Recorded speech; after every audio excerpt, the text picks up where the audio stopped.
Yeah, absolutely. Hello, everybody. Thank you, and welcome to the pit with me, myself, Ray Big Country, and Big Mike.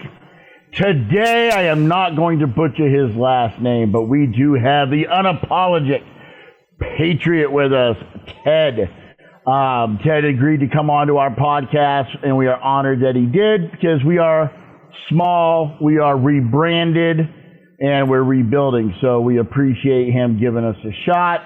And, anybody who knows Ted's been in the sport for about 6 years, both as an athlete and as a referee. He's a husband, he's a dad, he's a granddad, he's a patriot. And if anybody's ever seen his podcast, you know that to be very true.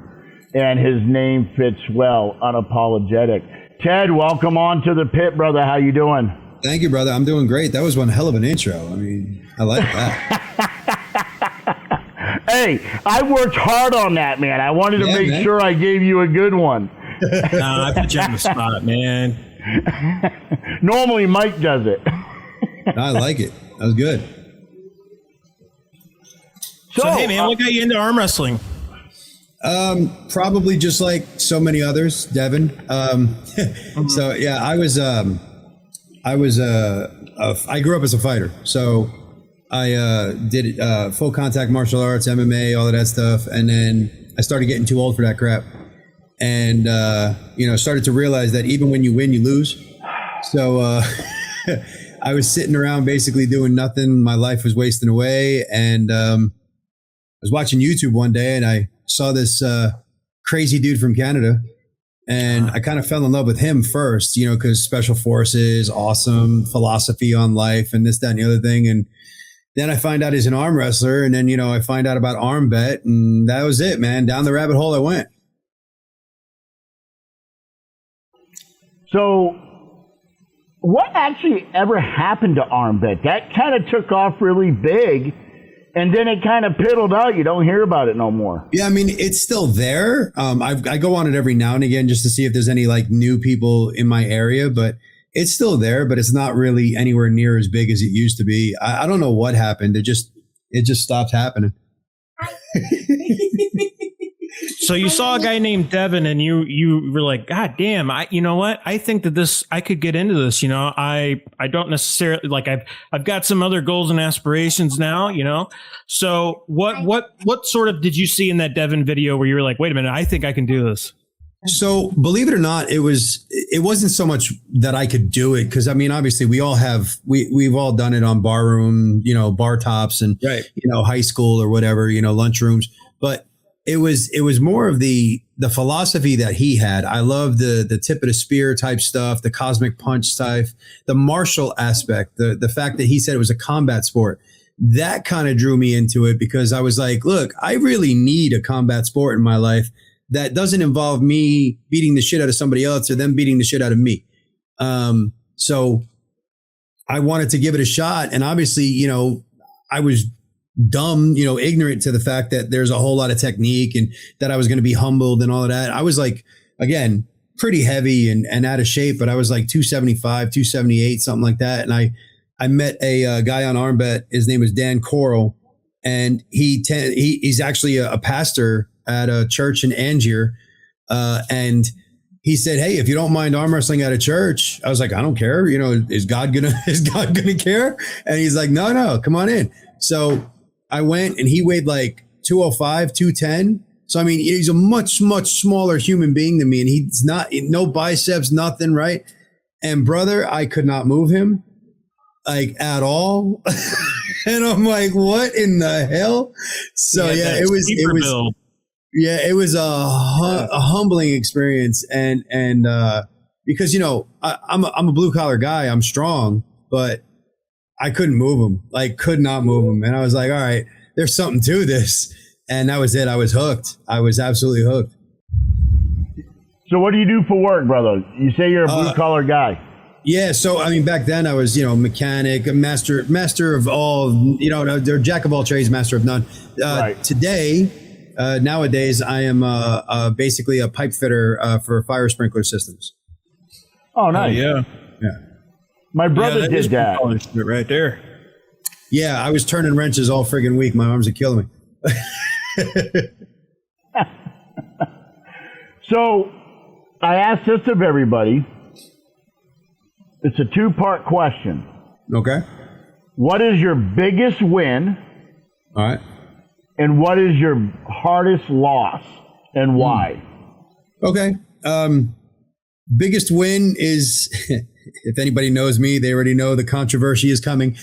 Biggest win is a guy named Stephen Porkchop. I won't butcher his last name. It was at Chmielnicki 2, which is my tournament. It was the second year it was running. And I was 260. He's about 340. And I wasn't supposed to win. Like the year before, I considered it a win if I got out of his hand. And then, that year I hit, he was running for my hand. I was like, something switched in my head, like, oh shit, you might be in this. And we got into straps and he fell for a lot of strap techniques, shall we say. And I definitely got him in the setup. And when he took off, I stopped him and brought him back, and he took off again, and I stopped him a little bit higher. And when I tell you that I couldn't, I pressed him at the end and I win. When I tell you that I couldn't breathe, see, or hear for 5 minutes, it's no exaggeration. Wow. My adrenaline had spiked so high, my blood pressure was so high that I couldn't tell you really what happened in the next 5 minutes. I felt like I tore both of my pecs. Like I had a raging headache. It was insane. I've never pulled that hard since then, before or since. It was absolutely incredible. He says that he was injured. Just so everybody knows, I think he had something going on with one of his fingers. I don't know how that's going to affect the match that badly, but whatever. So this is how I feel about that. If you put your arm on the table, the time for excuses is over. Exactly. So that was my biggest win to date. This year I had a close second. I beat the number two 187 pounder. He came up to 209. Wow. And it was my first time at 209, and it was at Chmielnicki 4. And I faced him. His name is Joe McGrath. Awesome dude. Love the guy. Nothing but respect. Firefighter, but yeah, I took his wrist and just top rolled him, and nobody expected me to beat him, including him, including me. And I top rolled him, and it was great. I felt great. It was a fantastic win, so I felt pretty good about it. Oh yeah, there's some of the footage of me reffing at this year's event. No. So you do pull at this event though. Where in the timestamp is that match you were talking about? Oh shit, I don't know. It's going to be 5.5 hour event. So I was trying to find it real quick, but it's going to be probably if I had to guess somewhere in hour 1 or 2, because this is left-handed stuff. Yeah, like right there is 209 left-handed. That's 209 right-handed right there. So it'll be somewhere in there. Or right after there. But anyway, yeah, so it's awesome to see this because I haven't seen this footage in a while. But yeah, so that is, I'm trying to get the weight classes in my head. I think that's 209 right there. I also had the stream go down in the middle of my so this is the end of it. This is after everything. This is the end of 209. So it's going to be slightly before that. But in any case, the stream actually went down. Somebody unplugged all of my software, my computers and everything. Oh, wow. During the bracket that I was competing in. So, Dude. and I'm the guy that set everything up. So, wow. Yeah. So now you're at the beginning. We had women. There's Merlene Beret. She looks like a beast. Yeah. Well, she's great. I wanted to get her on the podcast. Yeah. She's top 3 in the country. She's top 3 in the country. Yeah. Bring her on. Yeah. Well, I reached out to her, but she never hit me back up saying she was available, what day she was available. Well, I'm good friends with her. I'll let her know. Here. I'm good friends with her. I'll let her know. Oh, that'd be great, man. Yeah.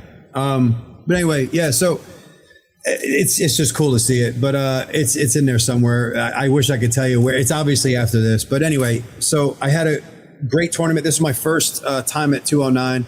I also promoted this tournament, ran this tournament, set this tournament up with my wife and Nick and all of that stuff. And I took second place. So nice.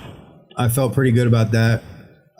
Right there, she is ranked in the southeast, the blonde-haired girl. That's Kennedy Hoying. She's ranked in the southeast already at, I think she's, I want to say 14 years old. I was going to say she looks pretty young. Yep. She is ranked already in the southeast. She's top 10 in the southeast. And she's right. She's loaded. Yeah. Yeah. Wow. All of the Hoyings, guys, watch out for all of the Hoyings. Adam Hoying, who you can see kind of standing in the back there, the lights on his hair, like way in the back. Yep.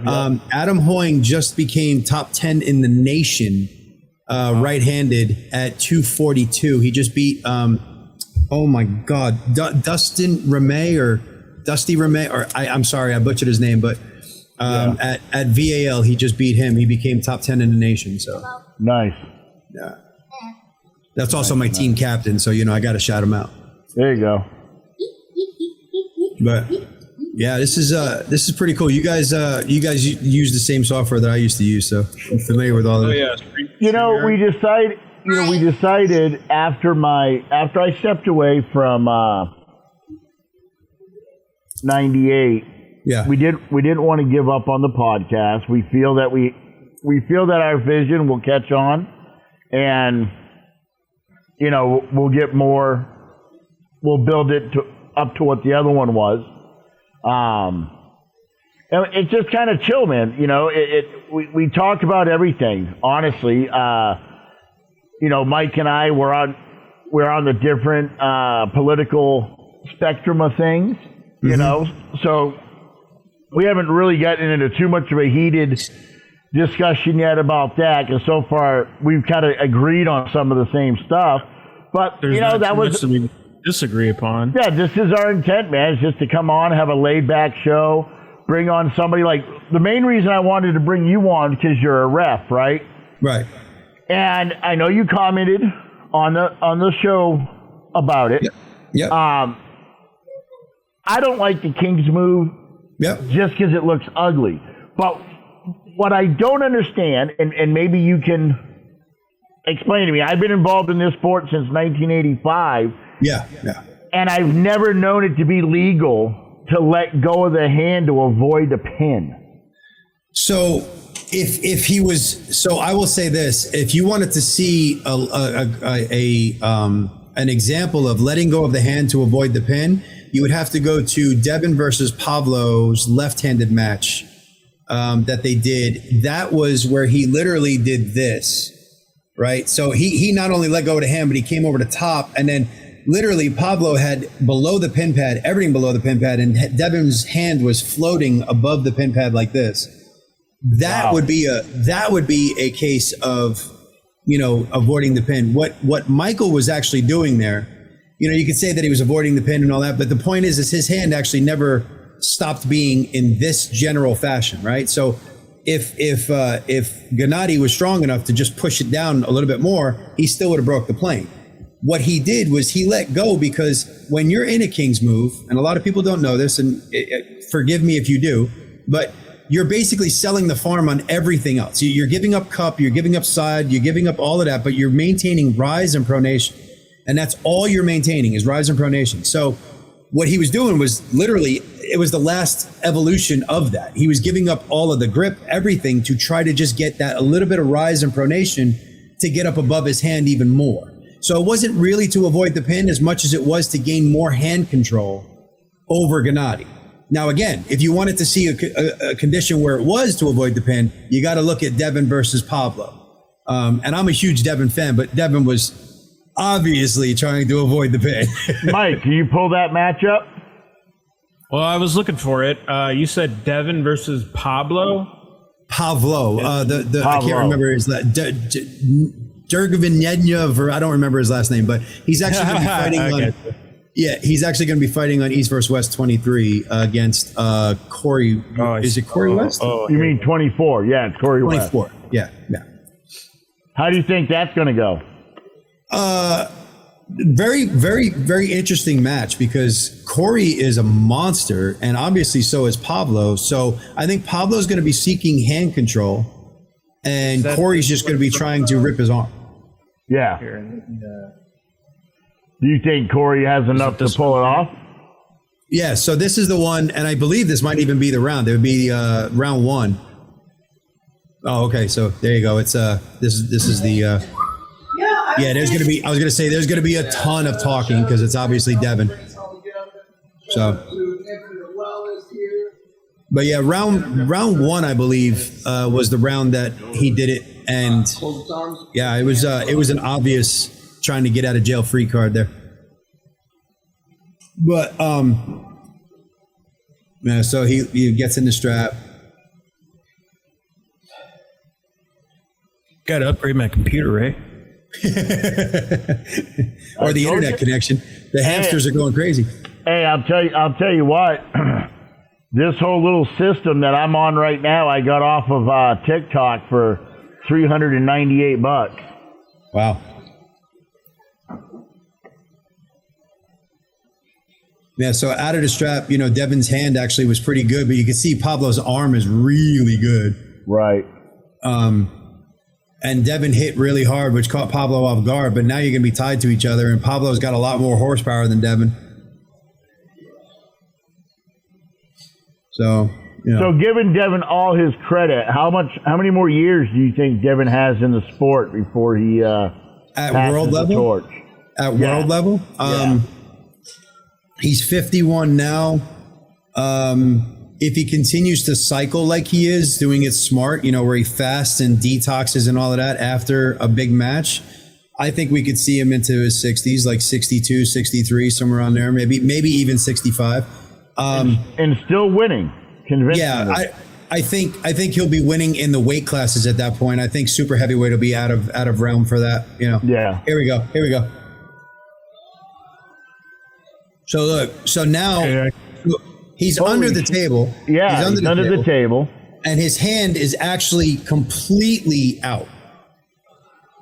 That's so it cost Pablo 10 seconds there of straining full on. Right. Where he was hovering over the pad. So that was literally just him trying to get away with it. And he did. He cost Pablo 10 seconds of just all out rage. And burning up his side pressure. So that's what enabled him to win in the later rounds, is because he taxed them that hard.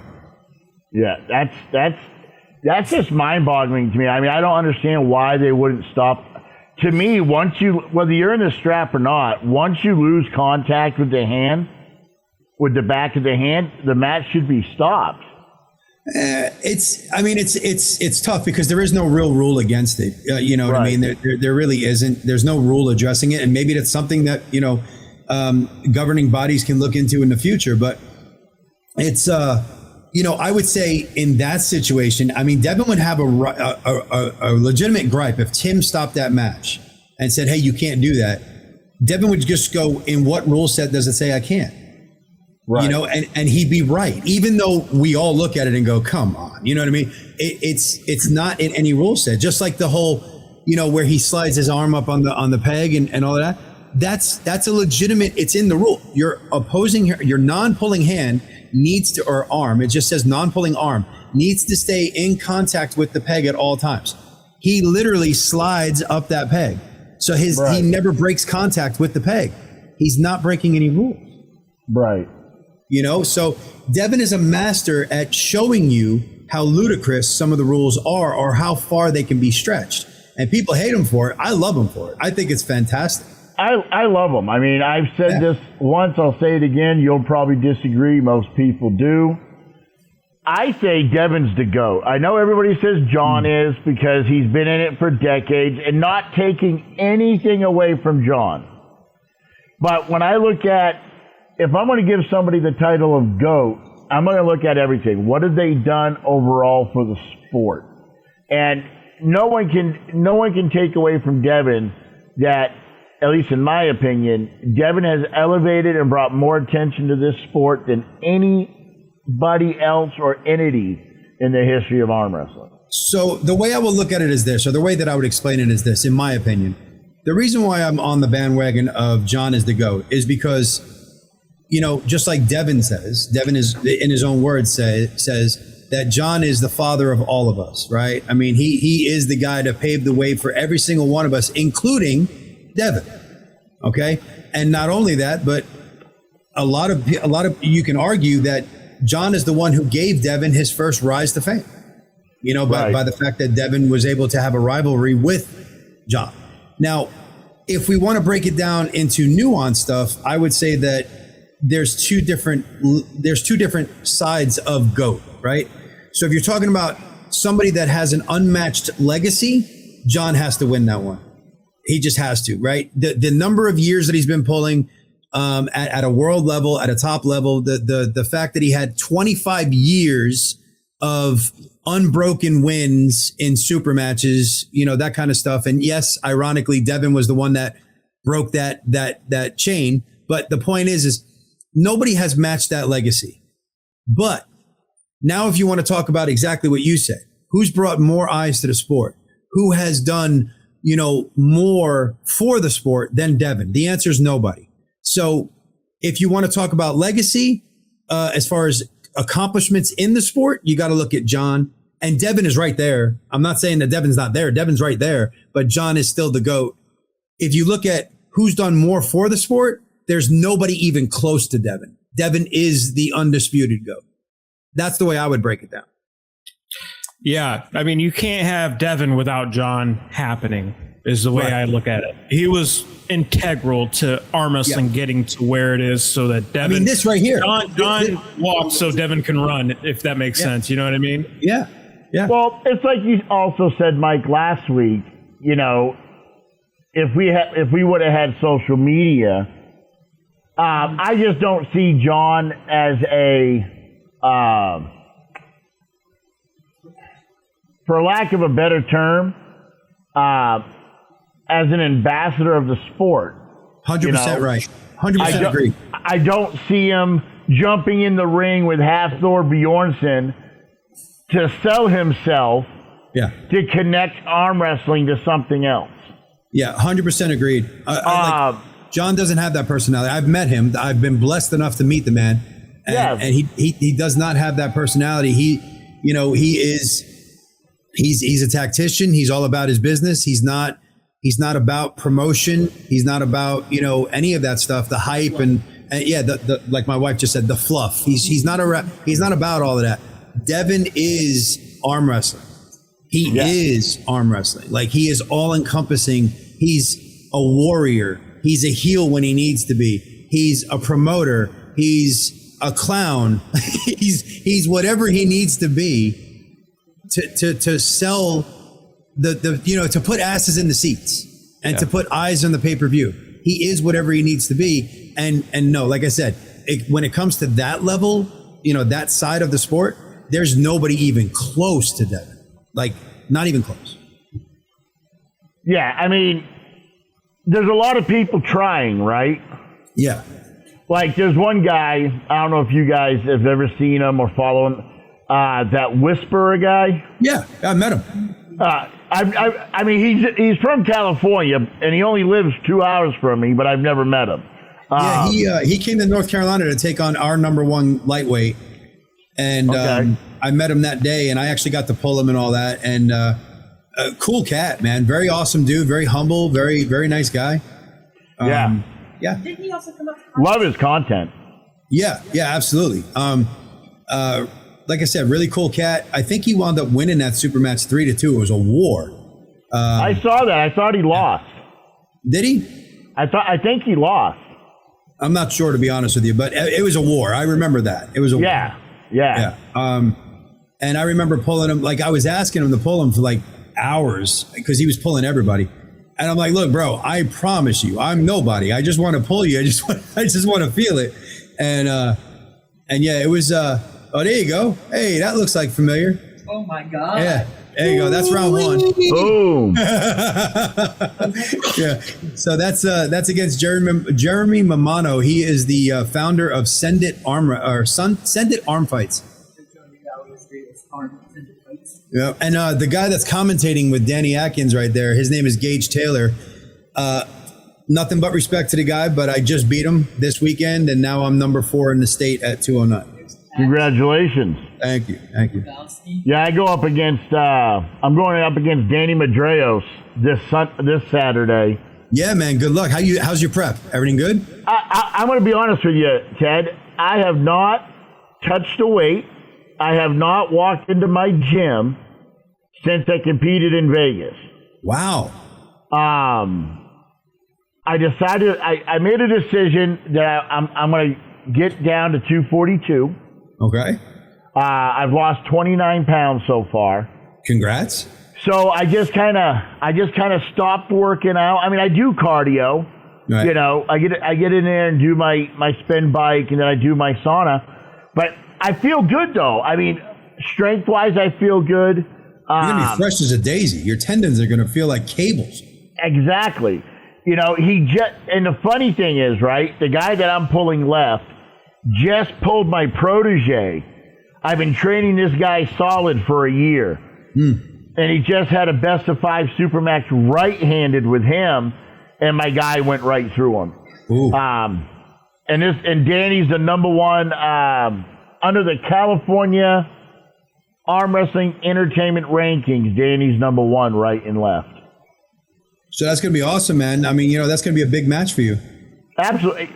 Bro, you know, everybody, you know, I appreciate it. People give me more credit than I deserve, and maybe not enough credit to my opponents. But, you know, Danny's going to be coming in at 120 pounds heavier than me. Almost 400 pounds. So that's a big boy. That's a big boy. Yeah. He's going to be by far the biggest person I've ever pulled. Yeah, that's a big boy. It's going to be interesting, man. And, you know, it's at the Kenny Hughes Memorial, which is the Patterson tournament, which is the oldest tournament in the country. This is its 54th year running. So, yeah. So, but let's get back to the question. So, what was your hardest loss? Yeah. His name is Logan Buckaloo. And it's not because he was like ranked or I prepped harder or anything like that. It's that I'm pissed off that I didn't give him the version of me that he should have gotten. I screwed up that day. I'm ashamed to say it, but I rooted for my team so much that the adrenaline has spiked and dipped and spiked and dipped and spiked and dipped. By the time that I got on the table with him, my elbow felt like a noodle.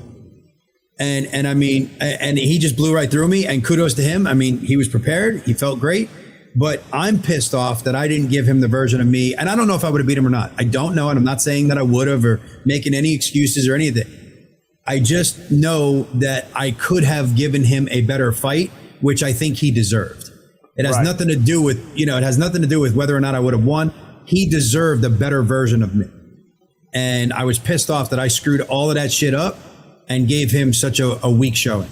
And that really does piss me off.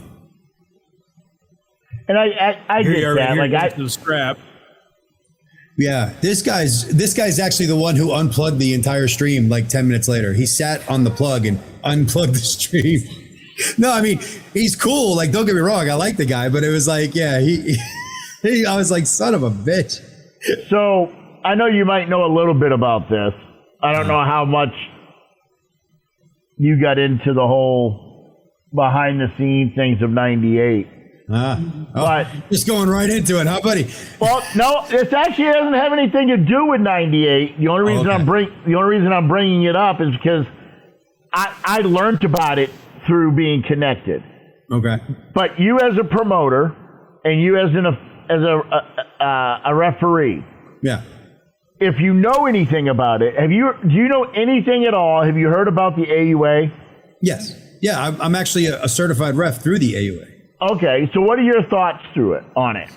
I think it's well intentioned. Whether or not it takes off is just like anything else in this country. We have so many friggin' egos, and so many people want to be the guy. And that includes Sean Hancock. That, you know what I mean? Although Sean Hancock says that he's willing to, have a council and let other people, in on it. And that's cool. And I think he's making all the right noises. Whether or not that all goes through, I don't know. But, I think that Bill Collins is one of the best refs out there too. And yet Sean and Bill don't get along. Right. So it's like, again, there's just too many egos. I think Sean's a great ref too. There's just too many egos and alpha personalities that will not talk to each other and will not, come together for the common good of arm wrestling. And that's the part that sucks. So yeah, I think the AUA is a great idea. I wish it the best. I hope that it does do something amazing. What Sean's trying to do with it is amazing. But do I see it succeeding? I don't know. I hate to be a pessimist, but it's like everything else in this country, as far as whenever anybody tries to get organized, especially if it's good, people like to spit in its face. Fuck. Right. Yeah, brother. You're right there. Like I've been telling Ray since I probably have met him, I just feel like there's way too many fucking cooks in the kitchen, man. Yeah. There's just way too many feds. There's way too many promoters. There's way too many different world champions and all this other stuff. Yeah. It's just too much. You could say the same thing about me, right? But see, I stay in my lane. I'm a small time promoter. I stay in my state. I compete out of state as well, but I compete, mostly in my state.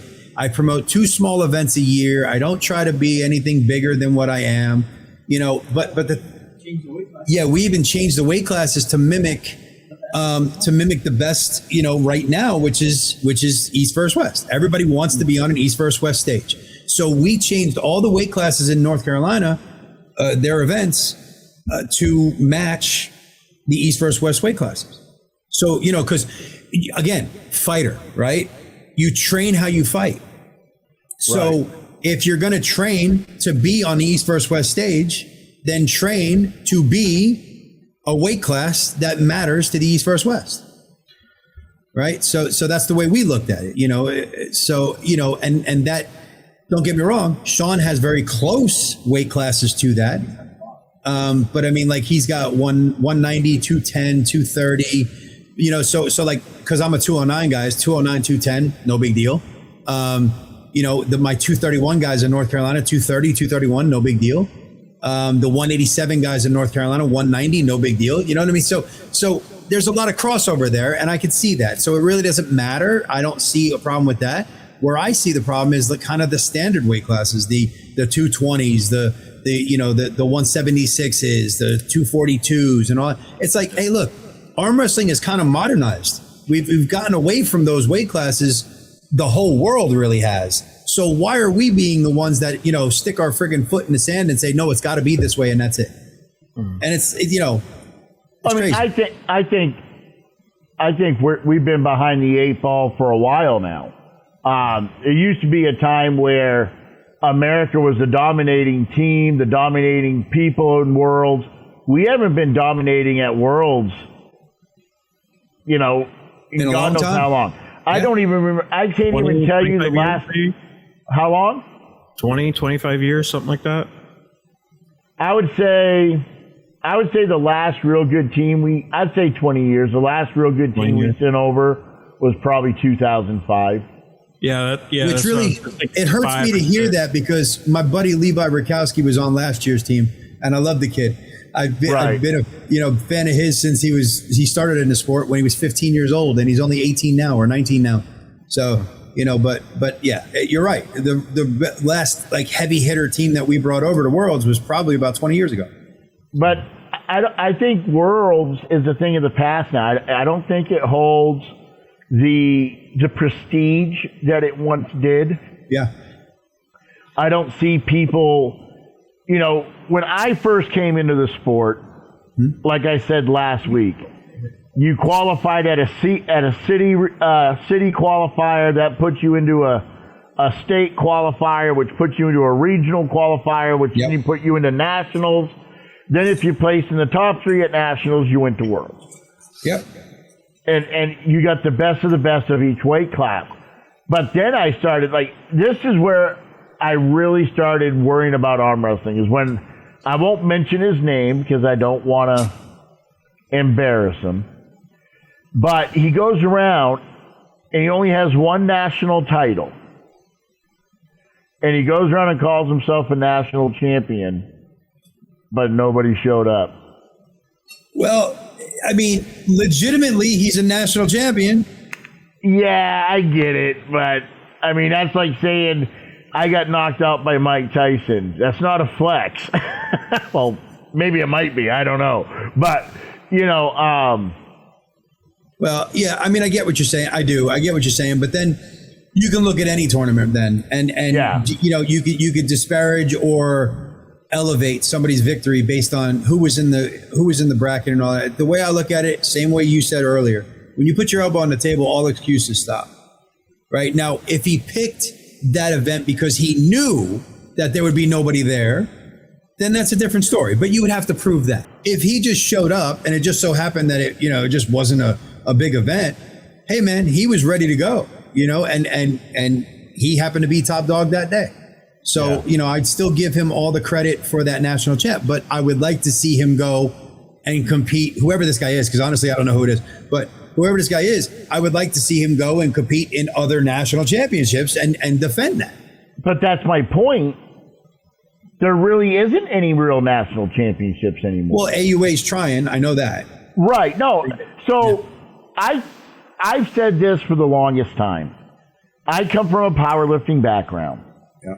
And in order to compete in a federation, you have to pay a yearly dues. You still have to pay the entry fee to the event. Each promoter in the federation has to pay a dues to the federation. And then at the end of the season, right, the federation has a big, basically the top 3 lifters, whoever accumulated the most points in the year, compete in an end of the year winner take all, if you will, cash payout type of event. Right. I think that's what AUA needs to do. Yeah, we need an organization like AUA to wrangle all these fuckers in and be like, no, this isn't legit. This is legit. Yeah. This is legit. These guys are our team. Let's fucking send them. You're stealing some of my weights? Yeah. Okay.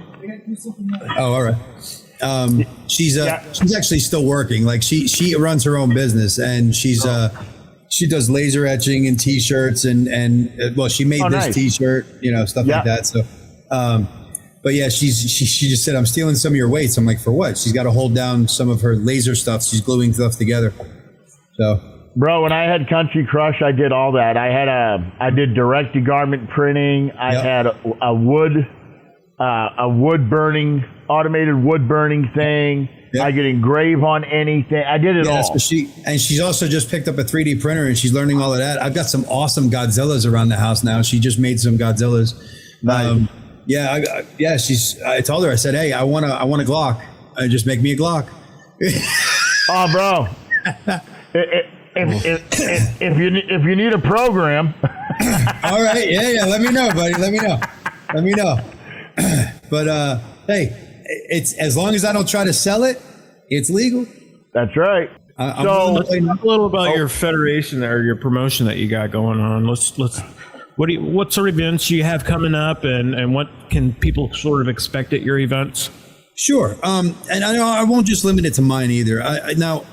There's a lot of promoters in North Carolina. I'm going to mention names because again, I don't associate with 98. Okay. I'm not going to get into why. It was ugly. It was stupid. I don't associate with anything 98. However, the guy that runs the new chapter of 98 in North Carolina, his name is Alan Vaughn, and he loves arm wrestling. Great guy. I will never take that away from him. He loves arm wrestling. He's like, him and I have been on the outs for a while, and there was a lot of reasons why. But most of it was rumors. And the other weekend, I finally said, you know what, we're going to do this man to man. And long story short, turns out the rumors were just rumors, and I believe them. So we kind of squashed that. So I just want to shout out the fact that he is a true promoter. He busts his ass to put on events. He loses money at events, which to be honest, I don't think is a badge of honor. Okay. Like I told him that. I was like, you need to treat it as a business and try to make some damn money. You know, don't get rich off of our backs, but try to make some money. But anyway, he's a good dude. I support him and what he does. I just wish that 98 wasn't involved with him, so that I could support him fully. And I'm just saying that truthfully. So he's got events that are coming up, and believe me, they're all over the damn place. If you want to look, they're easy to find. Just look at 98NC Presents and you'll find everything. As far as like people that I run with all the time, Port City Pullers, in my opinion, the best team in North Carolina, down in Wilmington, North Carolina. I train with them. We've got one coming up at the end of June 29th or 27th. It is Body Armor State Games, and we put that on. It's in North Carolina. It'll be near Winston-Salem. And that is going to be kind of what you expect there is a whole bunch of things happening under the same roof. There's going to be martial arts and there's going to be wrestling and all of that. And we don't have anything to do with that, but it's just awesome to have that energy. And then you'll have arm wrestling there as well. And it's really cool. So you get like really like beginner amateurs there, but also the best in the state show up. And it's really cool to see that. And then my tournament, my first time doing this tournament, it's called Iron Sharpens Iron, and it'll be September 19th. My wife convinced me to do a second event this year. I don't know why I wanted to torture myself that much, but she convinced me to do a second one. So yeah, it's going to be Iron Sharpens Iron, September 19th, Winston-Salem at Camel City Barbecue in Winston-Salem. What you expect at anything at Camel City Barbecue is this: a tournament like I have never seen anywhere else. And I know that sounds typical promoter, salesman and all that shit, but you guys are watching the footage. Does that look like any other tournament you've ever seen? There are people literally 5 feet from you screaming. Right. And it's just the room is electric. And I absolutely love it. You got disco balls and laser lights and all that shit, but you've got people 5 feet from you screaming. And I think it's just awesome. And we're doing bigger and bigger things. We're trying to do live stream. We're trying to do overalls, that kind of stuff as well. So that would be that. VAL in Virginia, I think that's a great organization, Virginia Arm Wrestling League. They're doing a lot, man. Yeah. I think they're a great organization. And then in January is my big one. It's my 5th year doing Camel City Classic at Camel City Barbecue. And that's going to be the big one where I can't really announce what we're going to be doing, but it's going to be something huge along the lines of a legacy trophy, along the lines of that. It's not going to be quite what you're thinking, but it's going to be along the lines of it. And like I said, overalls. Now, the one thing I can tell you at Camel City that we do that really nobody else does is they're custom awards at Iron Sharpens Iron and Camel City, all made by my wife. Okay. They're all custom awards, and we do cash payouts for first place. And the price of admission is only $25 per arm.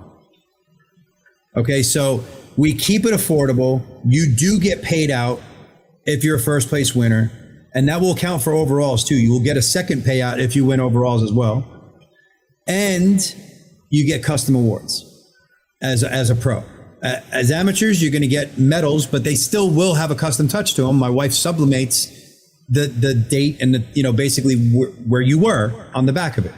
So you still get a custom touch, even though they're kind of store-bought medals. Right. So yeah, I don't think that there's in North Carolina, I don't think there's a more affordable, grassroots, all-encompassing tournament than Camel City, and we're trying to build off of that with Iron Sharpens Iron. Nice. You said Camel City's in January? Yeah, so Camel City Classic 5 is in January. It'll be January 9th, 2027. Okay. And Iron Sharpens Iron is going to be September 19th, 2026. That'll be our first one. Nice. Yeah. Now, what are I got to ask, what are your predictions for East versus West 24? Oh, God. Gotta ask. Oh, God. All right. So I didn't pull up the card, man. I'm not friggin', prepared for this. Well, I can't have you completely prepared for everything. All right, so the East versus West card, EBW. Hang on, let me pull up the card. All right. Oh God! Now my computer's deciding to die. Yeah, dude, StreamYard is crazy. It likes to eat up your RAM big time. Yeah, doesn't it? Oh, you got to be kidding me! I go to EBW and they don't have the fucking card. Like, are you joking right now? I went to their Facebook page and they don't have anything, just showing the card. Anyway, so I mean, obviously, I know Michael Todd. I'm going to look at this picture. So, all right, you got Michael Todd versus Oleg Petrenko. I think that it's going to look similar to every other fight with Michael Todd, but I do think Michael's going to win. I think Michael's going to be. I think he's going to be too much. He's going to gas him out, and it's going to be too much. Now, I don't know too much about the other gentleman. Oleg? Brother, this is one thing I tell everybody this, right? I love the sport. Mm-hmm. I have just now, probably within the last month, really started paying attention to the players, right? I would, like, brother, if I'm scrolling through Facebook and I see a live on arm wrestling, I just watch it, right? I don't pay attention to who it was. Okay. When I used to have Country Crush, I knew who all the big players were because I just pulled that same one up. Oh, okay. all right. My wife. I knew who all the players were because I was trying to get my product out, right? Right. But coming back to the sport, so much has changed. I kind of feel, and this is probably going to, I'll say it so nobody else has to say it. This is probably a very uneducated statement, but I kind of feel that Michael's been struggling at East versus West, and they're just kind of throwing him a gimme match. I mean, that's fair, but I mean, he had to cut, 50 pounds for this match, so. Oh, he's down to 242? No, he's going to be 231 for this match. Holy shit. Yeah. So, I mean, it's 232. Yeah, 231, 232. Yeah. So he had to cut down from, I believe, like 285. Wow. For this. Yeah. So, I mean, he was up there because he was getting ready for a potential Levon match. Right. So, right. So yeah, he was bulking. Yeah. So, I mean, I don't think I will say this. There's only one person that has decimated Oleg Petrenko, and that would be Devin. Okay. That's the only person that's ever decimated him. Oleg was the most dominant 231-pound champion out there for like the longest time. And then Devin said, hey, this has always been my spot. You're just keeping it warm, and came down and whooped his ass. So, that's when Devin, had the 231, the 253, and the super heavyweight title. He was the only Triple Crown winner in East versus West history. So I do believe Michael can beat him, and it's going to be relatively easy. Now, granted, he's going to get blown off center, I believe. Maybe round one, maybe round two, because Oleg is strong. There's no doubt. Oleg is very, very strong. Oleg beat Todd Hutchings. Wow. Okay, so, he's very, very strong. So I believe he's going to blow him off center, but Michael is going to find that wrist. And when he does, Oleg's going to do what all of these Europeans do, and they just slam themselves into the King's move instead of Hermes. Hermes was absolutely perfect in how he fought the King's move. He said, okay, you stop me. I'm going to come back up. I'm going to regrip. I'm going to go again. Okay, you stop me. I'm going to regrip. And he stayed patient. And then when he felt like he needed to go, he waited, did it again, and then he went. And it was perfect. Absolutely perfect. I don't think Oleg's going to have that level of technique, stamina, or technical prowess to do that. So I believe Michael's going to win. If I do... Go ahead. No, go ahead. I was going to say, if I get this in depth on all of them, we're going to be here all night. Well, no, we won't get into this in depth. I mean, the only reason I brought it up is because you commented on last week's show, so I just kind of wanted to bring up get your perspective on the King's move. And I know Michael's not the creator of the King's move. Crazy I believe George. it's Crazy George from Canada. Yeah. By the way, Big Mike, I want to disagree with you on one thing, and not like a bad disagreement. You said Devin has the best looking Kings move out there. I'm a huge Devin fan, and I actually would disagree with you. Look up a guy named Svetlana Gashevsky. Okay, well. Yeah, Svetlana Gashevsky, I believe, has the most beautiful technical Kings move out there. He's a Bulgarian arm wrestler. He's really good. I'll have to get, and I'll make together a nice little collage for Ray. Yeah. We'll play it as a hype video before he gets started. Yeah. No, but I mean, no, Crazy George is definitely the progenitor of it. Michael has a good Kings move. I believe Michael's is more sticky than Devin's. Devin is what the reason why Devin's is so effective is because he sets so many traps on the way down. Whereas Michael just kind of goes for the Kings. Whereas Devin is trapping you and gaining just a little bit all the way down. So he doesn't need to sit like Michael does because of the fact that he sets so many traps all the way down. He stopped. Look where he stopped Vitaly. He never was actually close to that pin pad. It was more of an open top roll than it was a Kings move.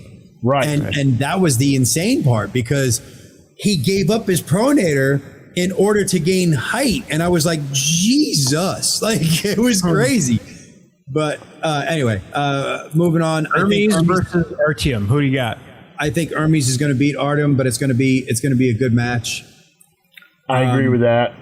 Todzilla versus Bogdan. Guys, this is going to be a war. This might be the upset of all upsets right here because the one thing Todzilla hates is speed, and Bogdan has a ton of speed, and he will hit you in a different angle every single ready go there is. I want to believe Todzilla has it, but I think I'm going with what you're saying to everybody right now. Yeah, I will tell you this: if Bogdan does what everybody else does and lets Todd plant for just a second, he loses. But if he hits and stays hitting and stays explosive, he's going to win. Tobias versus Alex. Tobias is going to kill him.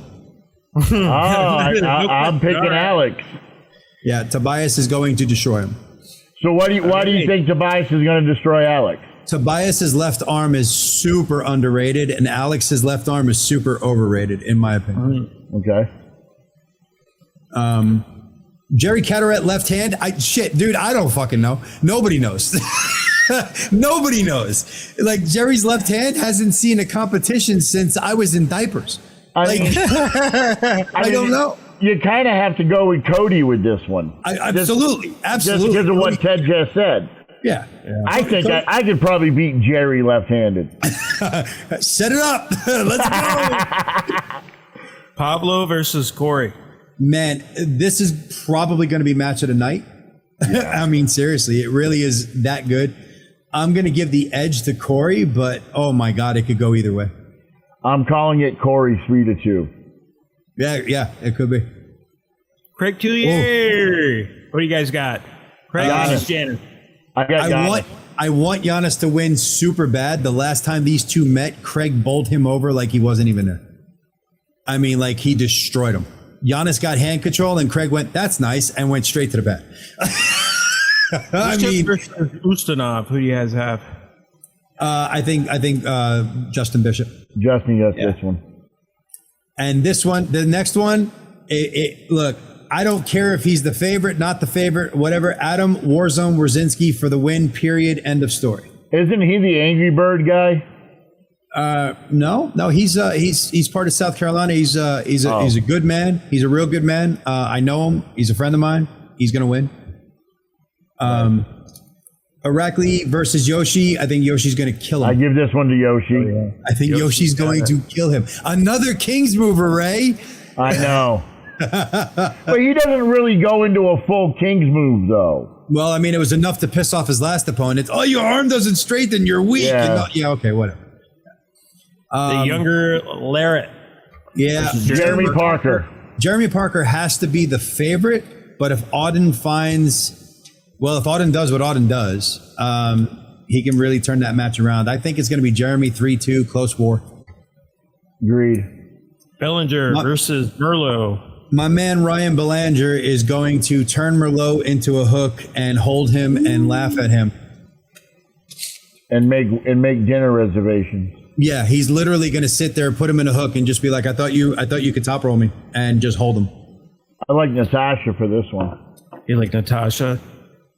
Yeah, I don't think it's going to be much of a match, to be honest with you, but that's just my opinion. Yeah, I got to give Natasha the edge on that one. Although Courtney is coming in hungry, she really is. There you go. So now everybody can destroy me in the comment section. There you go. You know, right. We had a couple people ask when we're going to go live, and I'm like, when we build up our subscribership, maybe going live will maybe build it up. I don't know, but I mean, I kind of like this format because it allows you to see the comments and articulate a good response. I was going to say, I didn't think my comment was that bad on the last one. I told you why I disagreed, No, I liked your comment, brother. Yeah. And that's the thing is when it comes to this sport, you have so many egos in this sport that you can't say something about someone. Yeah. And it just be taken as criticism or differences of opinion. But that's the way it is on the world platform, right? I don't give a shit what it is. Politics, who's to go to basketball. I mean, you got people here in California. It just happened over the weekend. Literally, a guy shot another guy at the AMC Theater because he said no. Michael Jordan is the GOAT, and the other dude was for LeBron. Oh my God! Oh, no kidding. And the dude. Wait! Hold up! There's no way that happened in California, because Californians are not allowed to have guns because gun control is like so prevalent in California. There's no way that guns are in California. Right. There's no way. Hey, bro, we actually just recently got a big win out here. I know you did. I saw it. Congratulations. The Second Amendment might actually be returning to the fucking state. Well, I'll tell you, brother, I'm Republican, registered Republican, voted for Trump, all that, yada, yada, yada. Die hard Second Amendment. I love my Second Amendment. But we have two Republicans. There we go. We the people. We've got two Republicans, Chad Bianco, who's a sheriff, the head sheriff, top dog. And we got this guy, Hilton, right? Here's the problem. Hilton is leading the polls. Bianco doesn't have a chance in hell to winning. So step the hell out of the race. And then all the Republicans lift up Hilton. California flips red. And then maybe some of these 10-acre freaking homeless encampments can get cleaned up and something that can get done. Last time I checked, Reagan is still dead, so I don't know if California's flipping red anytime soon. Hey, I'll be honest with you, brother. A lot of Californians, and I talk to a lot of people. I work in a very liberal field, so I hear it all the time. But even they're saying they're sick of the way California is right now. Right, but the problem is then they leave California, move to Texas and Arizona, and then vote for the same dumbass Democrats that fucked them in the first place. So, yay! So here's my thing, right? I honestly think we have to do away with the parties. I think people should have to just. I think people should just have to run. It's said and done, man. They're entrenched. They're all run by the same fucking people. They're all in cahoots. And this is where, if you hate politics, you tune the fuck out. Yeah, we're fucked, dude. We are. I mean, Jesus Christ, here in California, they just announced that in 6 weeks we have no fucking gas. Yeah. Yep. We're out. We're done. And people are like, oh, California's fucked. Well, no, stupid. California's fucked. Nevada's fucked. Arizona's fucked. Washington's fucked. Reserves right now, right? What's that? No, we're not. No, not yet. No. So there's a beautiful. Now, this is the one thing that I hate about crony capitalism, because it isn't true capitalism; it's crony capitalism. It's the one thing I really hate. We are energy independent. So everything that Trump said about us being energy independent is 100% true. We are. Yep. We're producing more oil than we consume. for the first time in our nation's history, and we've been doing that since his first term. Of course, we took a pause on that when Joe Biden shut down all the drilling and blah, blah, blah, blah, blah. And but now that he's back, we are energy independent again. Why is it that we are still hostage to foreign oil prices? Well, here's the reason why. Here's the reason why. It's because our greedy fucking corporations in this country are saying, well, I can make more money if I sell the oil that I'm producing over to the Middle East and then have us buy it back than if I just sold it here domestically. Because think about it. If they sold it here domestically, it'd be like $50 a barrel. But if they sell it overseas, they're getting $75, $80 a barrel. And then the Middle East gets to sell it back to us for $110 a barrel. And everybody makes fucking billions except for us. Right. Okay. But like now here's where the constitutionalist part of me, because I'm a conservative. I'm not a Republican. I'm not a Democrat. I'm a conservative. There's a big difference. Does it mean I vote Republican? Most of the time, but I'm a conservative. Big difference. The conservative in me says, well, this is the natural course of having a population that is too dumb and not involved enough in not only their politics, but also their corporations, et cetera, et cetera, et cetera. And this is the natural course of crony capitalism and big government, et cetera, et cetera, et cetera. And then the other side of me says, well, the government could just step in and say, hey, you got to sell the oil to the domestic products instead of overseas. But if you do that, then you're asking for the government to have control over privatized corporations. Well, now you just moved to a socialist country. So you see what I'm saying? Like, slope, brother. I know. It is a very slippery slope because, and this is why people say, see, I study the founding fathers a lot, right? Because, very famously, a woman asked, hey, what form of government did you give us of Benjamin Franklin? He said, a constitutional republic, if you can keep it. If you can keep it, yep. Okay, if you can keep it. John Adams very famously said that it takes a well-informed religious population, or godly population, godly and moral population, in order to have a functioning government. We are none of the above. No, not anymore.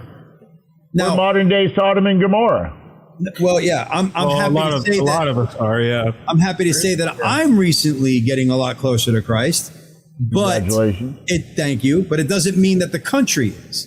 And that's the problem, is that we no longer believe that there is a God. We believe that we are the gods. We believe that we're in control of all of this. We're not. He is. And we sit there and allow. That's what people don't understand. The Constitution is not restrictions on us. It is restrictions on our government. Our government. We have the power, not them. We do, but we don't use it because it is uncomfortable. Right. It is our fault. Make no mistake. This is all our fault. This is not the politicians' fault. Politicians are just doing what politicians do. This is our fault. Politicians are doing what we've allowed them to do. Right. But what I'm saying is government does what government does. It is up to us. It is up to us to rein them in, and we are not. And we haven't been. I'm right there with you. We haven't been. No. We've been brainwashed. We've been played as puppets. You know why? It goes right back to what I think it was Benjamin Franklin said as well. If you trade liberty for security, you lose both. Then you don't deserve either. Right. And that's exactly what we've done. We've sat there and we've allowed this sense of security to come over us. Yeah. Oh, that's okay. The government will take care of it. It's okay. The government will pay this. The government will do that. Yeah. Idiots. It's us paying it. Mm-hmm.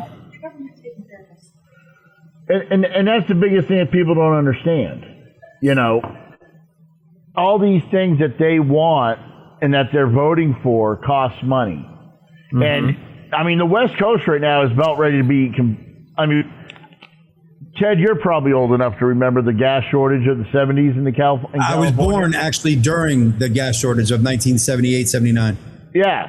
So, and this is where we're at. California right now is the epicenter of absolute and total collapse. Yeah, and people think that the riots were bad over George Floyd. Wait until they can't fill up their cars. Or give food. Because truckers can't come into the state. You know? My son, perfect example. My son asked me the other day, he's like, hey, Dad, me and my friends were talking a lot, and we're talking that we're getting ready to come to a purge. If people start going hungry and da-da-da, Dad, how are we going to protect what we got? I'm like, Daddy loves the Second Amendment, baby. That's all you need to know. Yeah, here's the thing, and don't get me wrong. I believe me, I'm with you on that. But here's the thing, right? People don't understand. A lot of people don't. I'm not saying that the three of us don't, but I'm just saying a lot of people don't fully understand what it's going to look like when your neighborhood is full of dead bodies of your neighbors. Yeah. You know what I mean? And whether or not you caused those dead bodies or the food shortage did or whatever, but people aren't going to understand what it's going to be like to see, hey, Joe from down the street dead on his front lawn. Yeah. They're not going to understand that until, and the horrors of it, they're not going to get that. People think that because I used to be big into the Patriot movement and all that, I heard it all. Oh, we just need to, storm Washington and do this. Yeah. Who's going to do that? Who's going to do that? How many wars have you fought? Because you know who all the war fighters are saying we should do? The war fighters are saying, leave me the fuck alone. And if they get involved, then we're all fucked. Yep. And we should take a page out of their book because they've seen what violence looks like. That's what we've been waiting for. Yeah. Don't awaken something that you let go dormant. Well, that was completely on purpose. They've been doing that to us for the last 50, going on 60 years now at this point. But I served, right? My hero is my brother. Both of us are combat vets, but my brother is a different level fucking human being. Yeah. He did a total of 8 tours. Wow. Okay. Got his freaking hand blown off. From these knuckles down, got his fingers blown off. Got sent to Germany, recovered, taught himself how to shoot with his opposite hand, went back, got blown up again, lost his freaking right leg, somehow he managed to do something where he was allowed to stay in the military and went back for a final tour. And his nickname is Lucky. Right?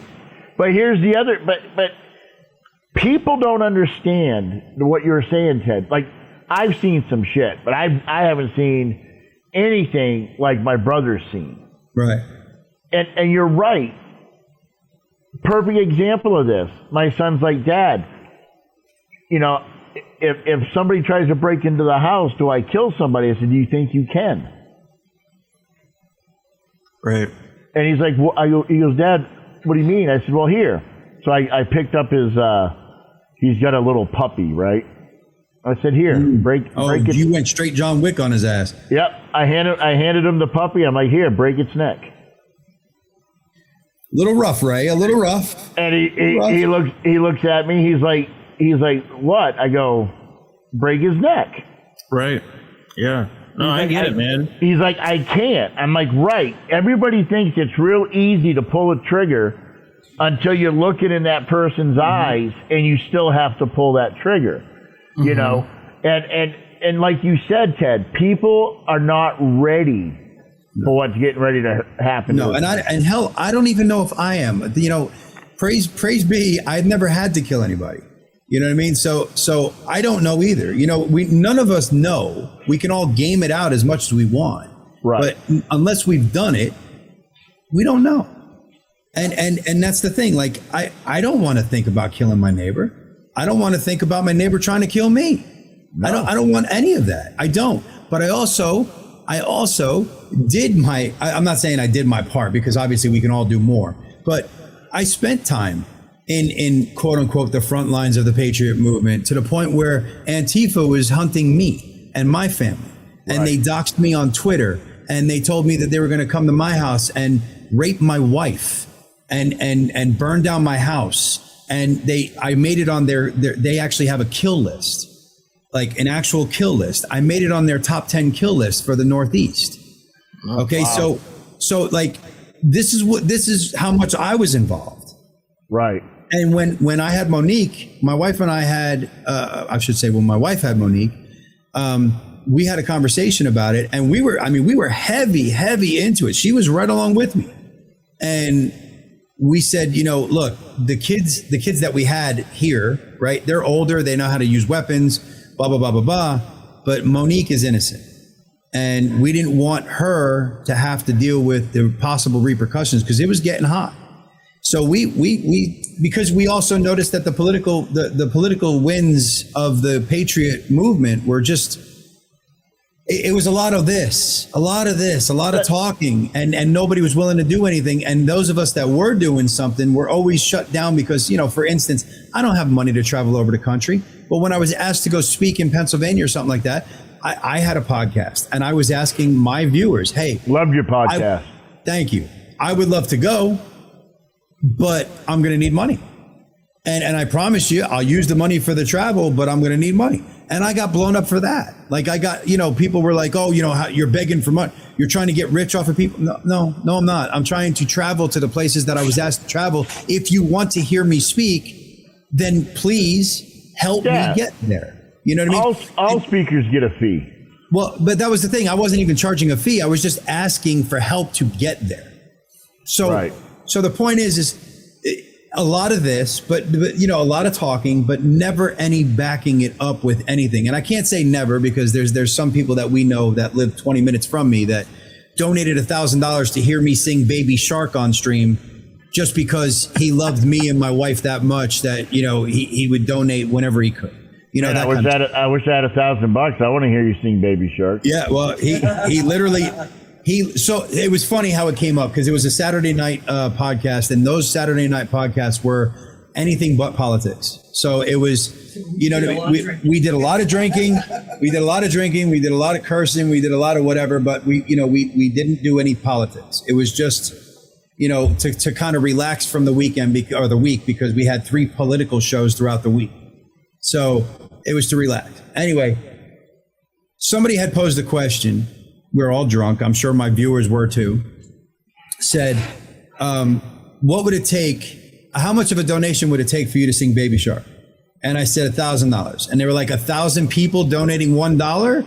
I said, no, because that's too easy. I said, one person donating $1,000. And all of a sudden, my wife stands up because we had a desk in the middle of the room and she was my co-host. She stands up and she started crying. And I said, what? And she goes, Robbie just donated $1,000.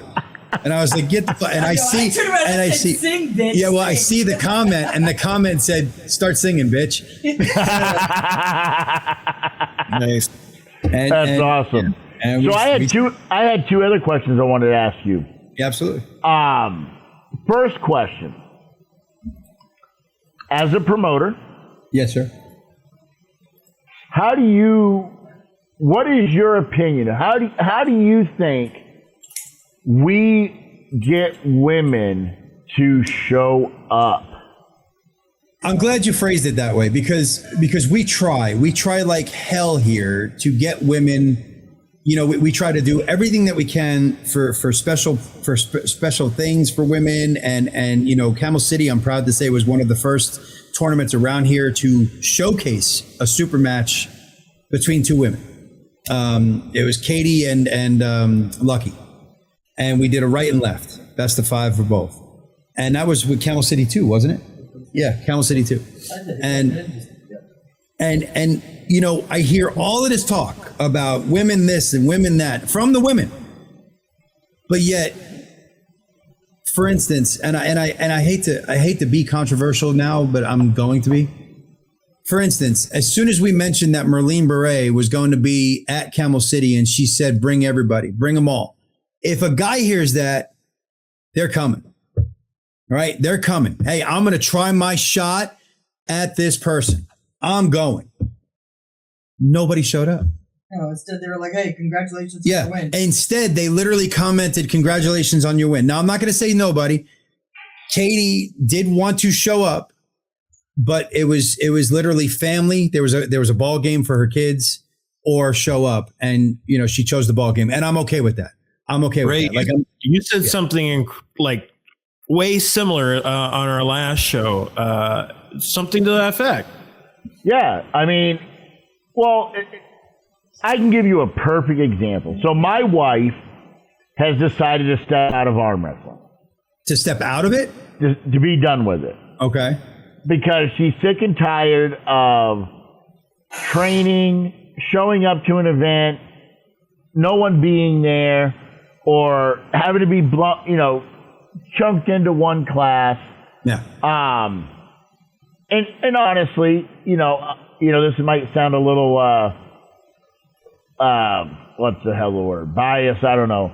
But my wife doesn't get the recognition she deserves. Okay, that's fair. And a lot of that has to do with me. I'm not the most well-liked person in the sport. You're a real asshole, Ray. Believe me, neither am I, Ray. I don't want to know. I don't want to fuck up your podcast or anything, but no, not a lot of people like me either. Okay. Hey, that's okay. Hey, you know what, Ted? I'll be honest. I'm going to sidetrack for a little bit. Yeah. When all that shit went down between you and Ryan in '98. Yeah. And it kind of leads into why I left, but it was everybody against Ted. Yeah. I wasn't going to be against Ted. Right? Now, I'm the type of person that I judge people by what they do to me to my face. Not about what I hear, and trust me, I heard a lot about you. Oh, I'm sure. Stuff that you said about me and whatever. Oh, yeah, bro. I'd be interested to hear that. So, all right. Hey, fuck it. We're in it, right? So, I forget what the post was. But I put up a post. It was like a official announcement I put up. Okay. And allegedly, you immediately called Ryan. And was like, hey, man, Ray put this post up. It's going to bring us bad fucking juju and this and that. And you were just kind of talking all kinds of shit, he said. And then he told you that he had I had his permission to do it. Was this about the Bill Collins thing? No, not about that. Okay. What was the post about?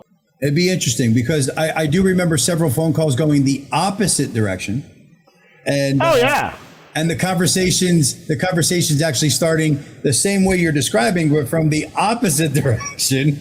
I think and I'll tell you the truth, I think my biggest criticism of you was that you were securing a ton of money for your tournament and sponsorships for your tournament. And I believe that you were putting too much into one tournament where you could have better used that money for more tournaments. Oh my God, are you absolutely right? That was my biggest criticism of you.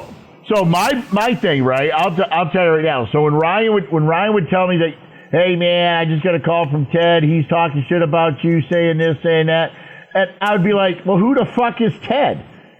Fair. Who the fuck is he? And if he's got something to fucking say, why isn't he saying it directly to me? Yeah.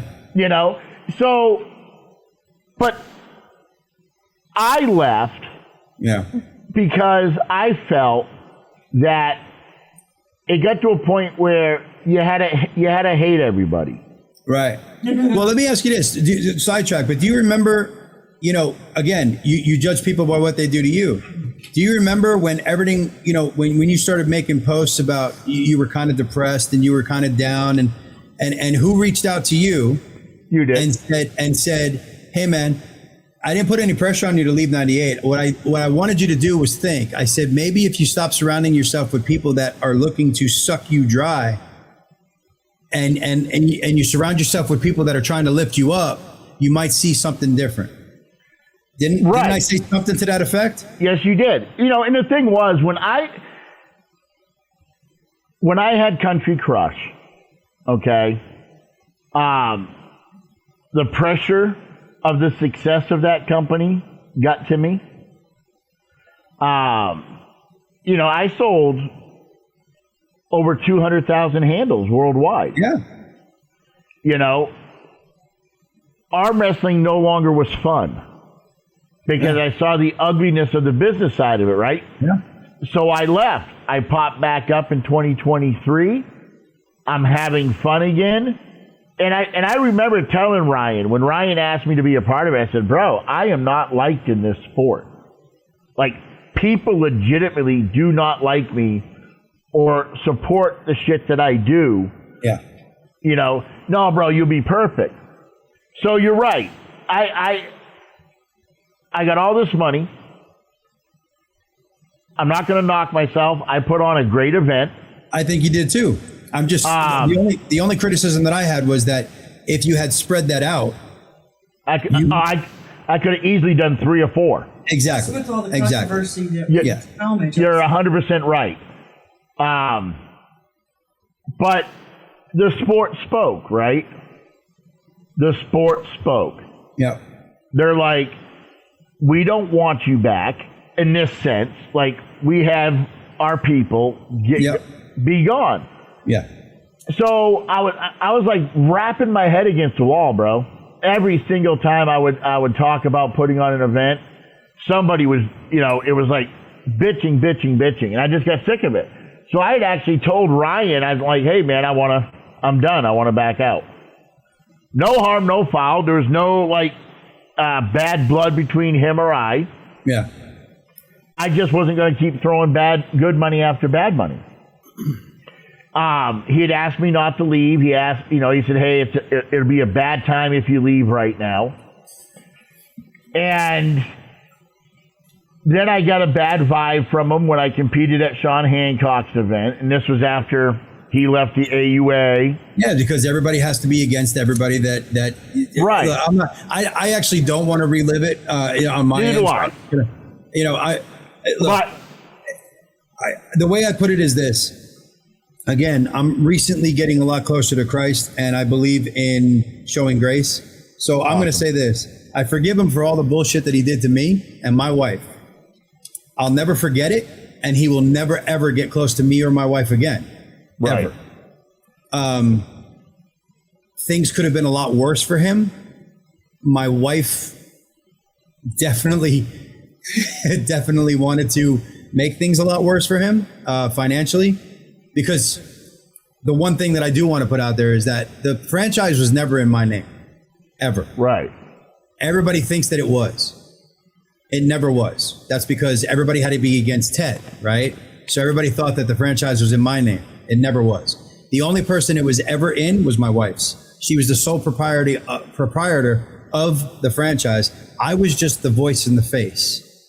So I was basically an employee. Okay, I was never part of any contract. I was never, my name was never on anything. So when he breached that contract, he broke the law.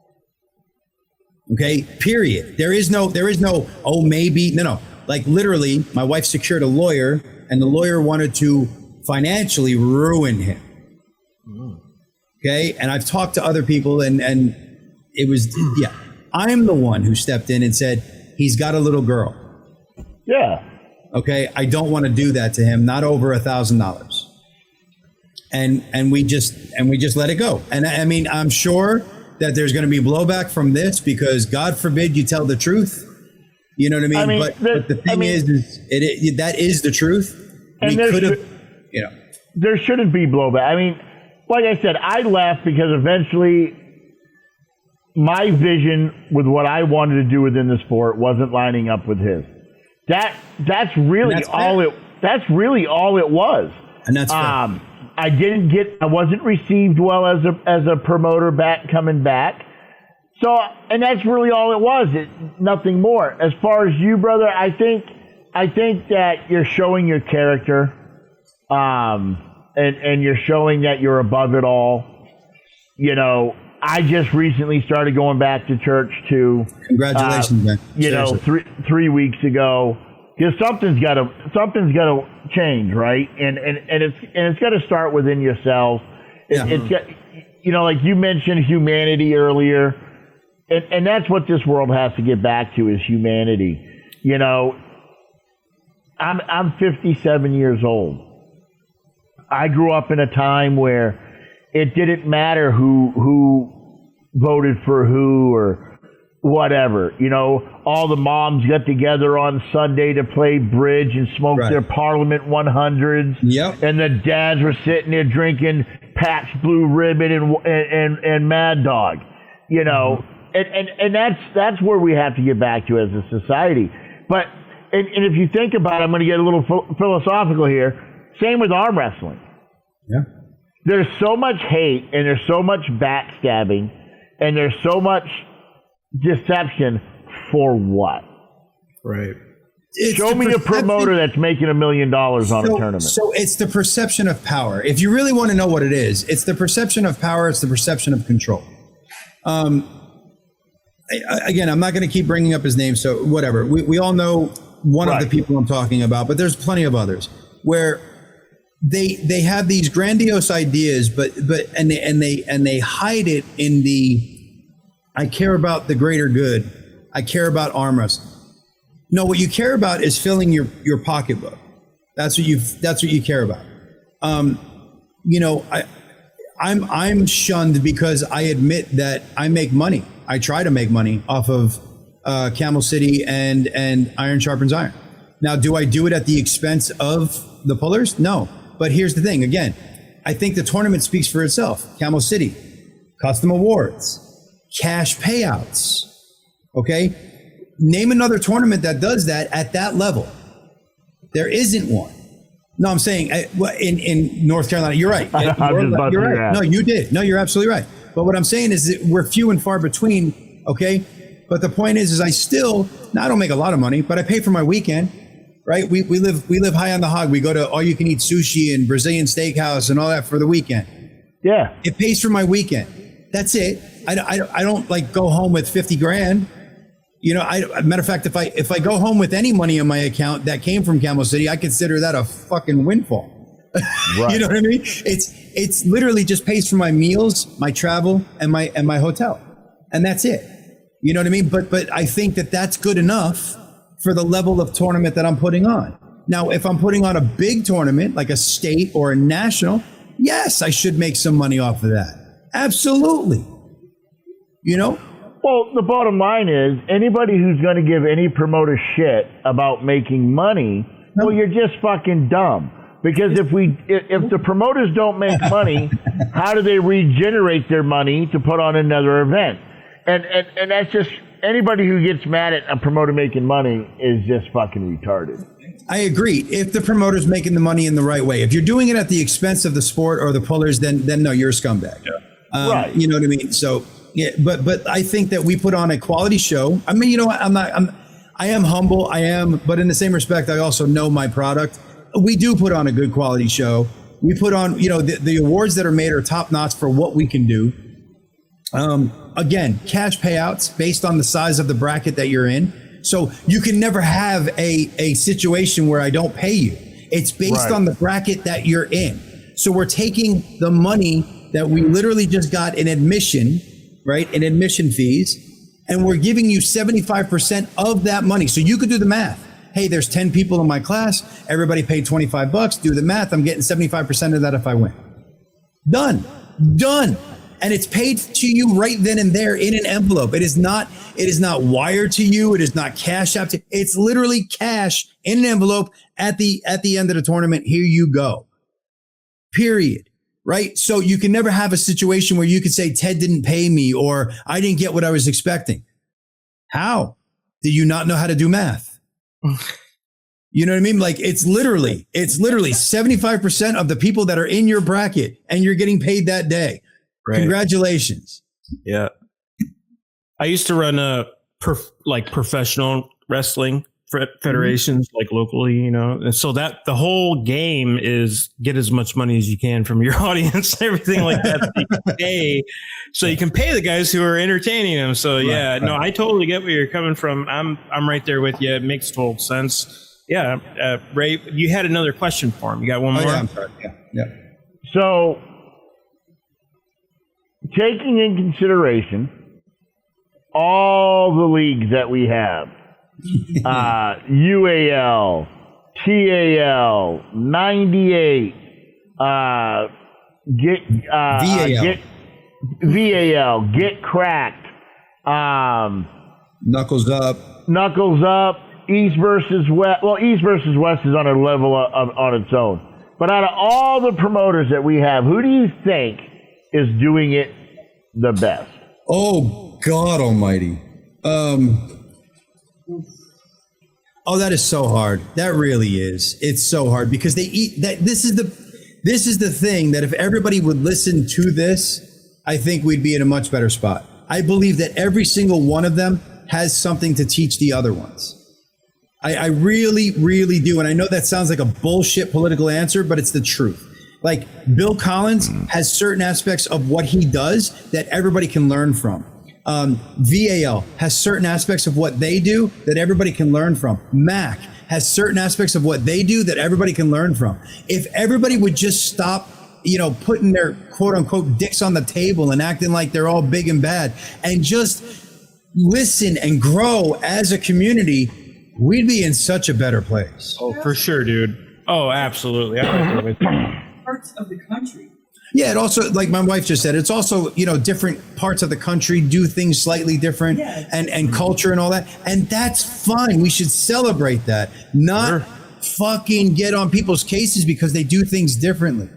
It's and I hate to say this because obviously you said you're a Republican, which means that he's more of a liberal. And I hate to pick on liberals, but it's the liberal mentality, right? See, a Republican or a conservative can disagree with you and not make you think the way we do.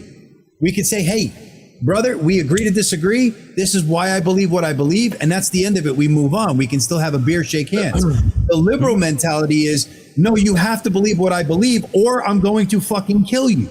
Okay. Well, no, I'm not that far left, I guess. I'm more, I guess, old school. Okay, but you get what I'm saying, though, right? Like, I mean, that's basically what the country is right now. The far left is you have to believe what I believe, or I'm going to fucking kill you. So it's kind of that way in arm wrestling, not the killing part, but the point is you have to do it my way, or else, or else I turn everybody against you, and I wage war against you, and it's like, for what? Right, stupid.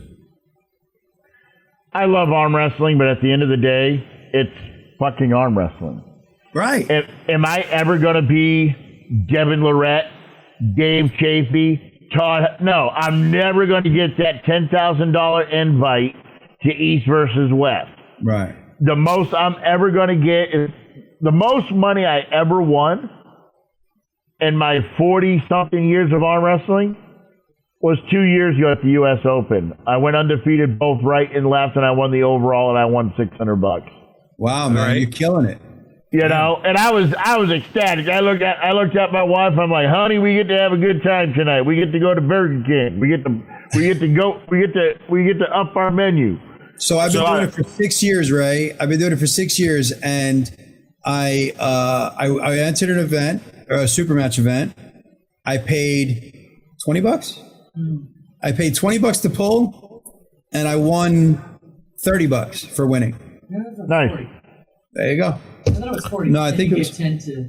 No, I think it was 30, and I gave you're right. It was 40. I won 40, and I donated it back because the refs were getting paid out of that pot anyway. So I donated it back. All right, Mr. Patriot, I have probably a good question. We could probably end this thing on. It's been an hour and a half. You're probably ready to go hang out with your wife. So actually, I'm ready to go to bed because I get up at 4 o'clock in the morning. There you go. Me too. Yeah. It's already 10 o'clock here on my end too. So, so as you're an athlete, you're currently pulling. You have goals and aspirations. You're a promotion owner. You have goals and aspirations for that as well. Could you share with us what sort of goals that you have set for yourself and what you would like to meet and expectate? Sure. So I'm not a spring chicken, and I haven't been doing this since I was 20 years old. So I'm still relatively new. I'm 46, going on 47. Right now, I'm currently number 4 in North Carolina at 209. Formerly number 3 at 231. I want to be number 1 in North Carolina at 209. Right-handed. Left-handed will never be ranked again. Nerve damage, whatever, it's fine. But right-handed, I want to be number 1 in North Carolina at 209 pounds. I want to continue to grow in my role at Port City Pullers as one of their coaches. And obviously, I want to continue to ref, and I want to be. So, what I want to be known for is being a super, super technical ref and or super, super technical coach and puller that is easy to learn from. And I want to be known for my integrity on the table as far as being a ref. So that's any where pullers watching this, make sure you hit up the Patriot then. I appreciate that, man. And no, I'm not doing online coaching and trying to make money out of it or anything like that. I'm not. But yeah, I just really, really want to give as much as I can to the sport. So, whether it's because I believe reffing is serving in a way. So whether it's by serving as a ref or competing or coaching, I just want to give as much as I can. So. And you do, brother. I tell you, I look at your workout videos. I like how I train differently than you. I use a lot of heavier weight. Mm-hmm. I like how you train. I like the micro movements. You make it a bit. You train in such a way when you post your videos. You do it in such a way where you make it easy for someone to follow what you're doing. I appreciate that. So absolutely, people should look you up. I want to thank you for coming on, brother. I got to be honest with you. I broke a little bit of a sweat as the time was coming near because I didn't know, right? I mean, I know we've been good and everything on social media and whatnot, but I didn't know, so I was like was breaking a little bit of a sweat, and I remember your podcast. I'm like, okay, this could go one of two ways. Yeah. No, I really, I've calmed down quite a bit. But no, I think we both have. I've never had a problem with you, honestly, at all. And I just want that put out there. I literally appreciate that. Yeah, I literally, like I said, the only criticism that I really had of you that I used to speak to him about was exactly what I just told you. Brother, and you're not the only one who said it. After the event was over, a lot of people came up to me and said the exact same thing. And a lot of people said, don't give up, But, you got to know yourself and you got to know your body. And I just think I am better off as a guy who likes the sport, that does a little podcast and competes in local events. And that's the thing, man. If I can give you just a little bit of advice, I'm sorry for cutting you off. If I can give you, because I've done the whole podcast thing too. Don't expect anything. Just have fun. Just have fun. You and Mike have fun. Bring on people that you enjoy talking to. I'm honored to be one of them. Ask the questions that you want to ask. Don't worry about what people are going to think. And don't worry about how many people like it or view it or don't like it or comment on it. Don't worry about any of it. Just keep having fun. When it stops being fun, move on to something else. I mute because where I have my little area set up, I'm literally surrounded by about 30 reptiles right now. Nice. And you can't really hear it in the background, but my dragon... I heard something slapping around. Yeah, so that's my dragon telling me, hey, asshole, it's time to feed me. Yeah. I've got I call it a dragon, but it's a Nile monitor. Yeah. We'll have to talk one day. I used to actually work for herpetologists, and I'm very familiar with reptiles and lizards, and I actually wrestled a caiman crocodile one time. So yeah. Nice. Yeah. Well, absolutely. But like I said, Ted, I want to thank you for coming on, brother. You're actually our first guest of the rebranded podcast. So I appreciate you, brother. I look forward to everything that you do and you post up, man. Thank you. And anytime if you want, we're actually switching the show to Sundays because I got a promotion at work. So congratulations. Thank you. I don't know if it's a good thing yet or not, but I got to start working Monday through Friday. But if there's ever anything, brother, you want us to shout out on the podcast, you want us to promote a tournament, whatever, let us know, man. I appreciate you, man. And good luck in your match. Good luck in your match. Appreciate it. Thank you, buddy. Thank you, Mike. And as always, guys. Oh, there we go. Peace. Love. And hang loose, guys. And we got Michael Myers signing out. There we go. Take care, guys.